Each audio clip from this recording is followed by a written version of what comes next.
Press the bell icon on our YouTube app and never miss another video from SpotboyE.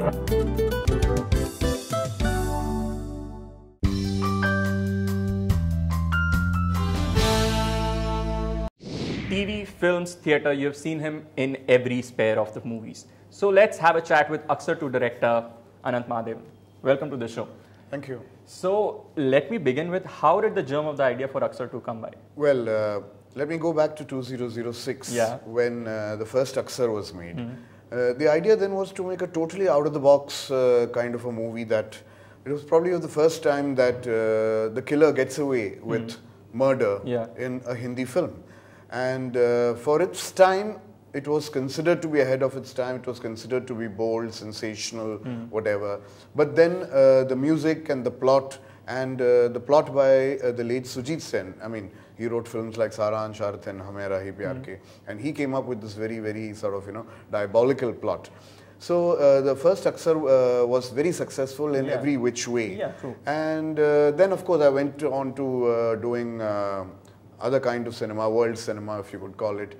And then my producers, Mr. Shyam Bajaj and Narendra Bajaj, thought, why not take a successful brand forward? I mean, it happens all over the world. Yeah. I mean, the oldest brand extension we know is James Bond. Yeah, true. It becomes a series of films, it's not a sequel. So we thought, why not have another criminal mind working at it and get another plot on, and let's do Aksar 2. Okay. So, of course, it fascinated me because I'd been doing a different kind of cinema. I'd been doing Rough Book, and I'd been doing Sindhutai Sabkal, Gaur Hari Dastan, Staying Which Alive, have been, as you mentioned, Staying as Alive cinema. and Red Alert. So I just thought, it would be a nice break for the mind also to get into a little more mainstream kind of cinema and see if I can get the sensibilities of world cinema into mainstream, which is what Hollywood does. You know? So make a slick, nice, cutting-edge film with great performances. Of course, try and repeat the great music of the first part, and give them an entertainer that they would, lap up. So that's how the whole idea came across. Okay, and you mentioned about this being a series and not a sequel. So was that a conscious decision that we will not extend the story where it ended? That was end. Absolutely, because we never thought of extending. We didn't want the revenge angle of Udita Goswami to come in, because Dino had sort of, strapped her into a conspiracy and sent her to jail. But that would become like, a Sidney Sheldon novel. I didn't want to get into that. We were very clear that it would be a standalone film. Okay, so if it's a standalone film, it's not the same sequel, not the same stories are not same. So why call it Aksar 2? Like, what is the basic similarity that you have between the two films? Aksar is one of my favorite words, let me tell you that. And it's something that, in life, it often happens that. Yeah. ... Yeah. So the happenings that are often there and yet you don't see it is the theme of these films that would even follow with Aksar 3 or Aksar 4. So it's that what binds these films together. So that how often, like the first part was how often do you cheat on your wife? Yeah. Here it is how often do you see a trap of your own making? Yeah. So that often is the common word, and that is what is the theme of the film.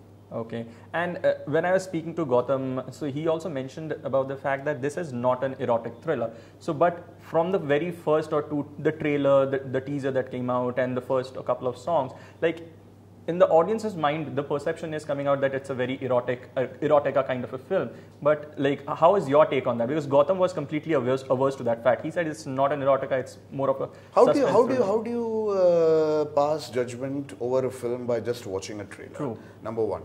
Number two, when you see all the James Bond films, when you see a Gone Girl trailer, when you see a lot of films from Hollywood, they have a lot of sex, violence. And the films don't turn out to be that. The films turn out to be absolutely, memorable films. So what happens in a trailer? What are trailers all about? Trailers are to, basically attract a certain sector of audience, a certain sector of distributors, a certain sector of people, just to, create a kind of way, okay, we have a lot of stuff in the film. And otherwise in a film like Aksar 2, I mean, if you see all those little shots put together, it may have sent out a wrong signal, but like I would like to corroborate what Gautam said. It is definitely not an erotic thriller. I mean, what is an erotic thriller? Erotic thriller goes into another zone. This is a very, what I would say, edge of the seat suspense drama. I mean, there is romance, there is love, there is betrayal, there's every possible thing. And if you're going by the kisses, kisses are no big deal. I mean, today every top star and every top actress is kissing. You don't call those films erotic. Why would you want to call this one? Okay. So you're basically saying it's purely a marketing thing that's happening and like that's has caught up with the audiences? Well, it could be a marketing gimmick, it could be anything, but let's not, that's not the only thing in the film. Yeah. There is a watertight plot, there are 5 unpredictable characters, and they do what they have to do. It is not there to titillate, it's not there to sensationalize, but it is there to hold you on the edge of the seat. It is there with a certain amount of sensuousness that would arouse the man or the woman in you, which is perfectly fine in these kind of films.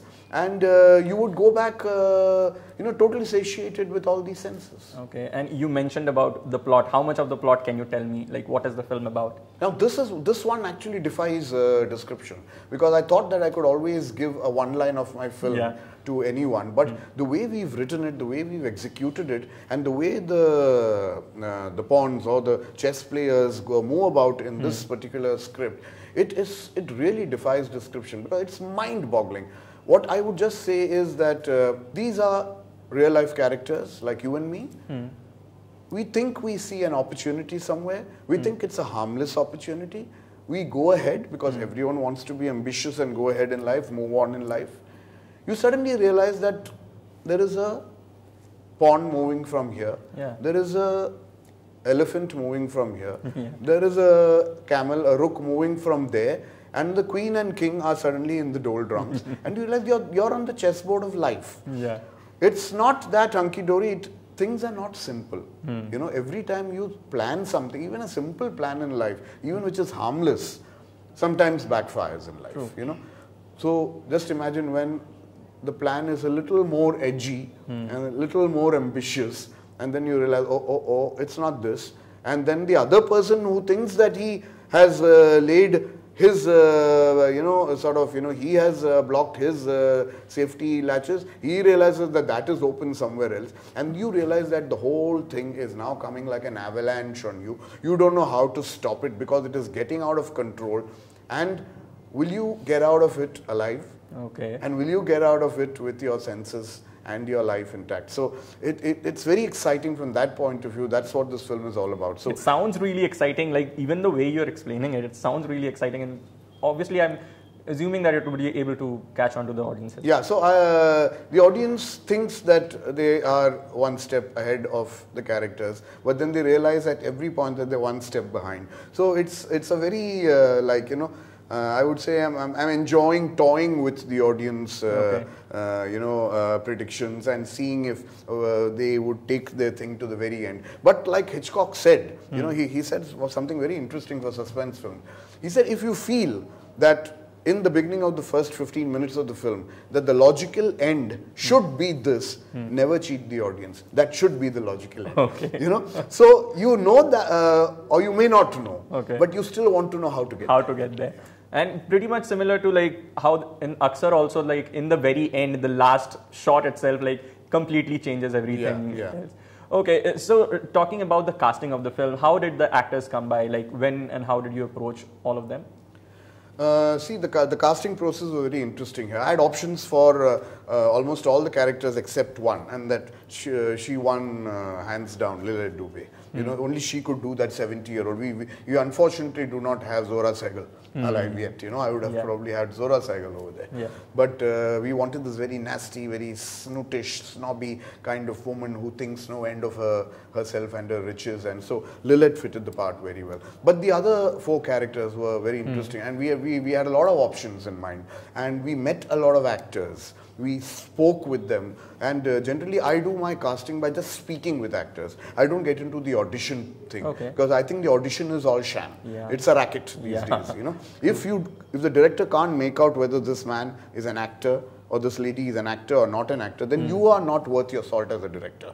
So even in Rough Book, what I did was I went to the radio club. I called a lot of South Bombay boys, young college guys, and I was just talking to them. I was seeing their basic awareness level, intelligence level, and I knew that this person need not have training in acting. There is a certain uninhibited approach to a camera or to something in life, And when you see those boys in Rough Book, you realize, you think that they've come out of a film institute. They are so good, spontaneous. So I wanted that kind of spontaneity in all the characters. And being a mainstream film, it's important that they need to look good.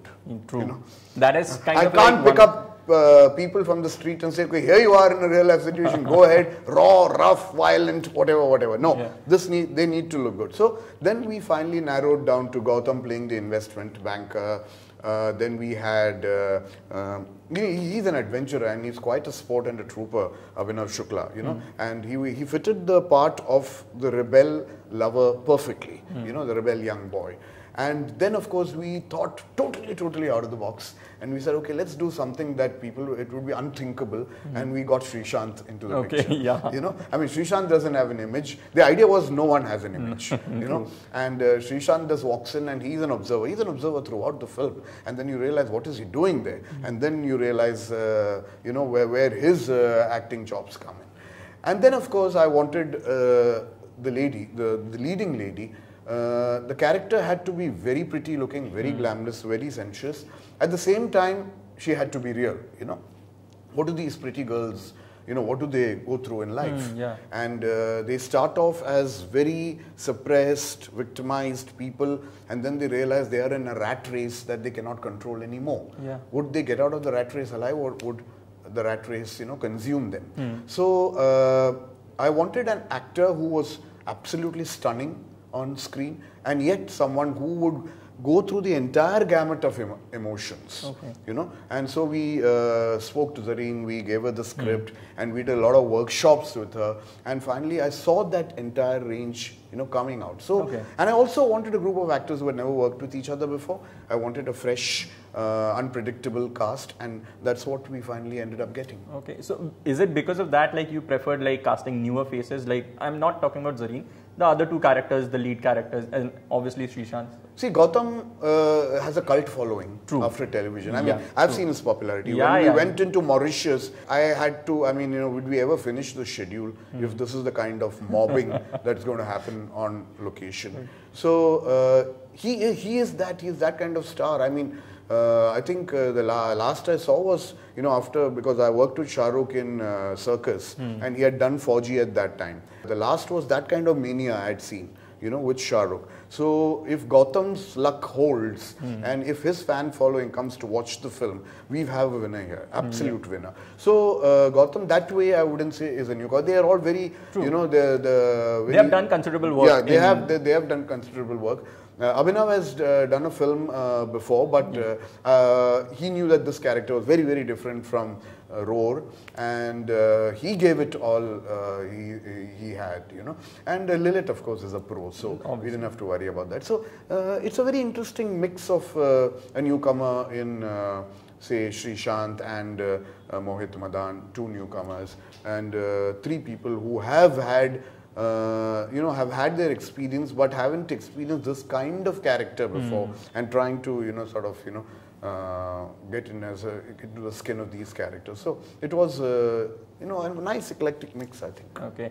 And talking about your personal, you have directed, as you mentioned in the beginning of the interview, about a lot of world cinema, as you refer to it. So when you came down to a commercial cinema, what kind of differences do you feel on the sets, when the producer comes in it's as a commercial film, and on the sets of say a small budget world cinema kind of a thing? I don't know, I'm very suspect and very frightened and very this thing when my producers tell me, Ananth, you're the only person who can do a Gaurari Dastan and an Aksar too. I said, really? I mean, there must be a lot of people. No. You have the capability to do that. So they infuse that confidence in me. Because it is true, like it's very difficult, like people who make world cinema kind of a thing, like you got to think with two different schools of thought, but I started off with Dil Vil Pyar, where it was India's first retro musical. I did a very lovely romantic comedy called Dil Mange More with the same. Before I went into an Aksar or an Agar, and then I went into my world cinema bit. So it's been people say, who's the real Ananth Mahadevan? Is he the Ananth Mahadevan of Dil Mange More and Aksar, or is he the Ananth Mahadevan of Gaurari Dastan and Sindhutai Sabkal? But I would like to believe that if I can do this, even with say 50% of the efficiency that I handle my world cinema genre, then I think somewhere I managed to get across to the audience. Okay, and obviously for a commercial film, it's pretty easier to like have a producer on board, like the casting and all. How difficult or how easy is it for the world cinema bit of it, for the festival circuit films? Tough, very tough. In fact, I would call myself a miracle sitting here. I have actually ended up making 7 films which have done the festival circuit, which have got awards. I should only thank my stars that people who believed in me, people who were like-minded, and people who thought cinema should be different, and who thought that Indian cinema has the scope to go beyond the formula.